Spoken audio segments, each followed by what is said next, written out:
120 জনের জন্য চিকেন বিরিয়ানি বানাতে কত টাকা খরচ পড়বে, কত টাকা বাবুর্চির পারিশ্রমিক দিতে হবে, সব মিলিয়ে থাকছে এই ভিডিওর শেষে। ভিডিওটি না টেনে দেখতে থাকুন। প্রথমে আমরা কালি একটা চুলার উপর ডেক বসাইছি। ডেগের ভিতর কিছু পানি ছিল, সেগুলো শুকিয়ে যাওয়ার জন্য অপেক্ষা করতেছি। শেষে আমরা খাঁটি 1 কেজি গাওয়া ঘি দিয়ে দিচ্ছি। তারপর 500 গ্রাম সয়াবিন তেল দিয়ে দিচ্ছি। 1 কেজি সরিষার তেল দিয়ে দিচ্ছি। এইবার কিন্তু ভালো করে হিট করে নিতে হবে আগুন বাড়িয়ে দিয়ে। অনেক বাইরে আছে চিকেন ফ্রাই করে বিরিয়ানি রান্না করলে পছন্দ করে, অনেক বাইরে আছে কাঁচা কষিয়ে রান্না করলে পছন্দ করে। তো তাই আজকে আমরা কাঁচা কষিয়ে রান্না করব। গরম মশলার যত আইটেম আছে সবগুলো আমি এই পলিথিনের মধ্যে নিয়ে নিছি। 30 গ্রাম এলাচ, 30 গ্রাম দারুচিনি, 10 গ্রাম কালো গোলমরিচ, 20 গ্রাম লবঙ্গ।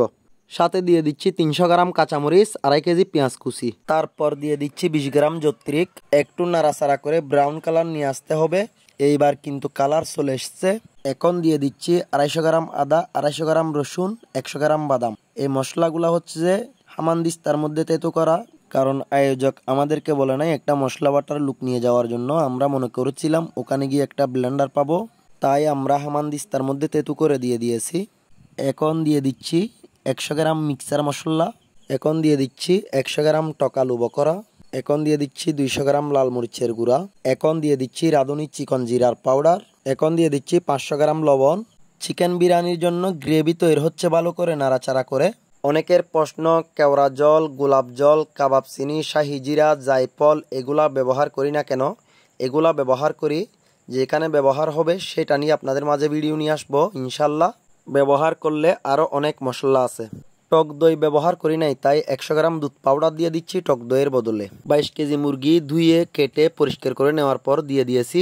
মাংসর সাথে যেন ভালো করে মশলা মিশে যায় কষিয়ে নিতে হবে নাড়াচাড়া করে। পুরোপুরি কষালে কিন্তু মাংস ভাতের সাথে মিশে যাবে, তাই আমরা একটু শক্ত রেখে দেব।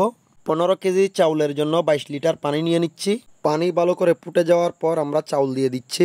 এইবার কিন্তু 3-4 মিনিটের জন্য ঢাকনা দিয়ে রেখে দেব। 3-4 মিনিট পর কিন্তু ভালো করে নাড়াচাড়া করে পানি শুকিয়ে নিতে হবে। আমরা কিন্তু কোনো প্রকার টেস্টিং সল্ট ইউজ করি না, আমরা তৈরি করি ন্যাচারাল ভাবে স্বাস্থ্যকর খাবার। আব্বাস কেমন লাগতেছে? গরম পড়তেছে মনে হয় আজকে। আজকের প্রোগ্রামটা হচ্ছে যে সামার দিঘির পার ফটিকছড়ি, এদিকে হচ্ছে যে শাহ সুফি হজরত মৌলানা রহমতুল্লাহ আলাইহির মসজিদ গেট। এখন কিন্তু ভালো করে পানি শুকিয়ে গেছে, দমের মধ্যে দিয়ে দিব। এখন কয়লা দিয়ে দিচ্ছি ঢাকনার উপর ভালো করে। 15 মিনিটের জন্য দমের মধ্যে রেখে দিলাম। 15 মিনিট পর কয়লা ফেলে দিচ্ছি। এখন দিয়ে দিচ্ছি 300 গ্রাম কিশমিশ, 250 গ্রাম ধনিয়া পাতা। এই বিরিয়ানিটা বানাতে 12,500 টাকা খরচ পড়বে 120 জনের জন্য। বাবুর্চির পারিশ্রমিক 2,500 টাকা থেকে শুরু করে 3,000 টাকা পর্যন্ত।